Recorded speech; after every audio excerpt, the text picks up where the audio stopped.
प्यारे बच्चों, आइए पढ़ते हैं इलेक्ट्रिक इंटेंसिटी के बारे में। बात शुरू करते हैं इलेक्ट्रिक फील्ड से। Electric field due to a charge body is the space around it in which its influence can be experienced. मतलब कि इलेक्ट्रिक फील्ड वो होता है, स्पेस होता है इस चार्ज बॉडी के आसपास जिसमें कि ये चार्ज बॉडी दूसरे चार्जेस को अट्रैक्ट या रिपेल कर सकती है। अब बात आती है इस इलेक्ट्रिक फील्ड की स्ट्रेंथ की।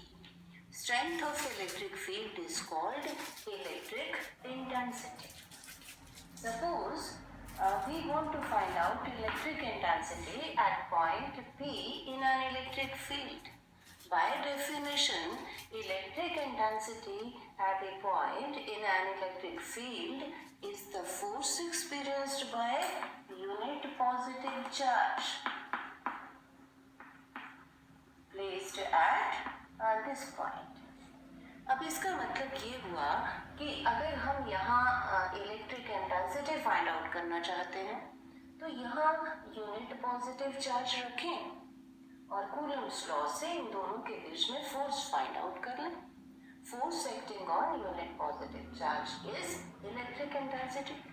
लेकिन हम ऐसा नहीं करते हैं। क्यों नहीं करते हैं? क्योंकि SI में unit of charge is 1 coulomb. अब 1 कूलम्ब इतना बड़ा चार्ज है कि अगर हम यहाँ रखेंगे तो उसका अपना इलेक्ट्रिक फील्ड होगा और वो इसके इलेक्ट्रिक फील्ड को अफेक्ट करेगा। अब कोई भी मेजरिंग टूल ऐसा नहीं होना चाहिए जिससे कि मेजरमेंट अफेक्ट हो। तो हम क्या करेंगे, हम यहाँ स्मॉल पॉजिटिव टेस्ट चार्ज रख देते हैं।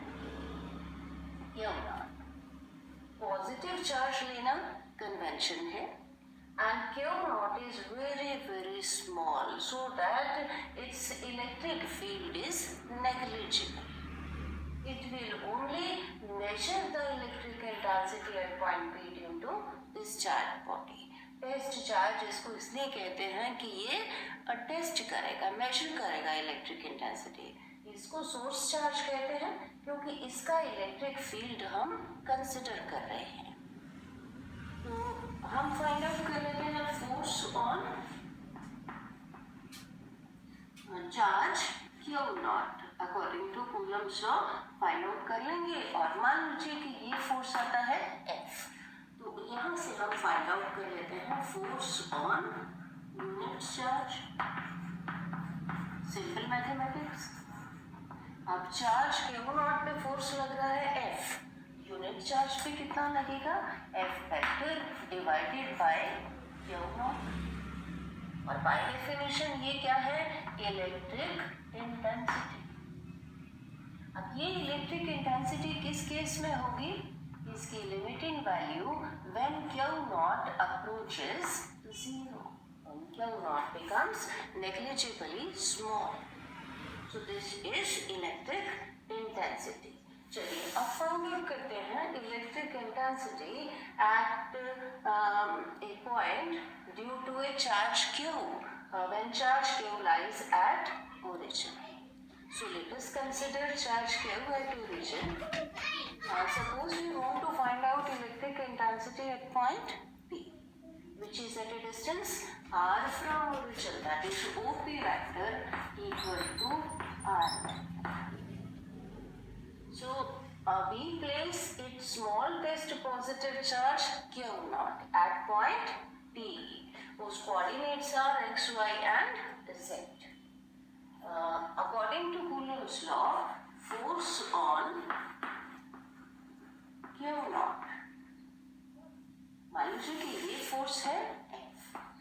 तो ये फोर्स कितना हो जाएगा, आपने पढ़ा है 1/4 pi epsilon not first charge Q into second charge Q naught divided by square of the distance between the two, which is r. So r square into r cap. R cap is a unit vector along r vector. यहाँ हम r cap की बजाय r vector लिख लें तो यहाँ cube हो जाएगा, ये आप जानते हैं। हम फाइंड आउट कर लेते हैं F vector divided by Q naught. यहाँ भी डिवाइड हुए क्यू से, Q over R cube into R vector. और ये क्या है? By definition electric intensity. So this is the expression for electric intensity due to charge Q। चलिए थोड़ा सा आगे, R वेक्टर को हम क्या लिखते हैं? X into i cap plus y into j cap. अगर पॉइंट बी प्लेन में है तो यहाँ तक, अगर स्पेस में है तो थर्ड कंपोनेंट Z इंटू के कैप। आप जानते हैं I cap is a unit vector along X direction, J cap unit vector along Y direction and K cap unit vector along Z direction. और हम ये भी जानते हैं R square is equal to X square plus Y square magnitude of R. अगर third component भी है तो ये, और आर कितना आ जाएगा? मैग्नीट्यूड ऑफ आर ये आ जाएगा। अब इस फॉर्मूले में हम रख देंगे इलेक्ट्रिक इंटेंसिटी कितनी हो जाएगी? 1/4 pi epsilon naught into Q over, यहाँ आर की जगह क्या लिख देंगे? यहाँ आर की जगह x into i cap plus y into j cap plus z into के कैप, और divided bye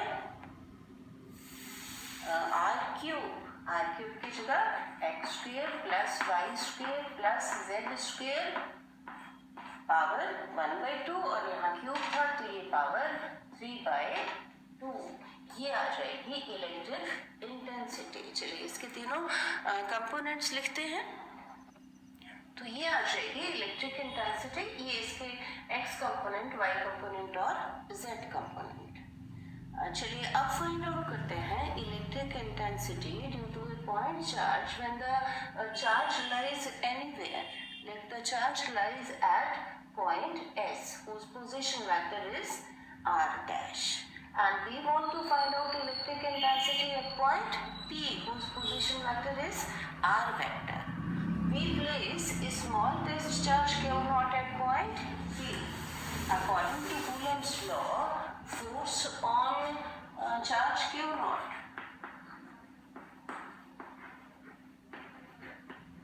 it is the F vector 1/4 pi epsilon naught, first charge Q, second charge Q naught divided by square of the distance, distance SP square, और यहाँ direction SP cap is a unit vector from Q to Q naught, क्योंकि Q जो है वो इसको repel करेगा इस direction.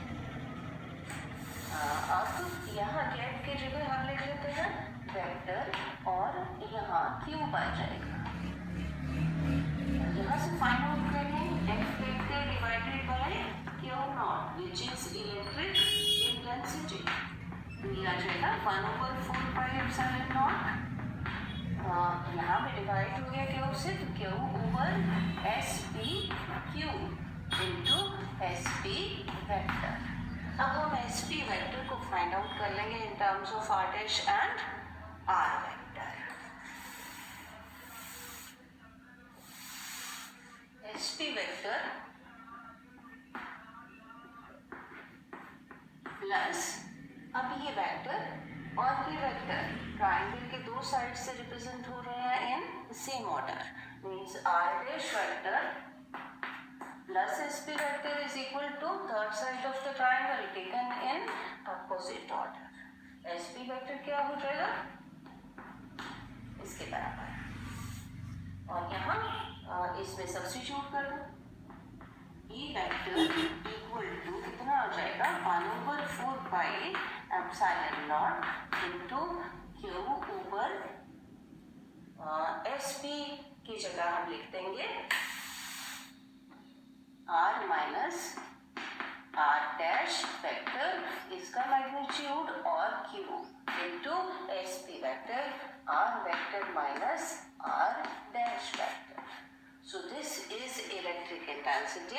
at point P. So बच्चों, this is all about electric intensity. Thank you.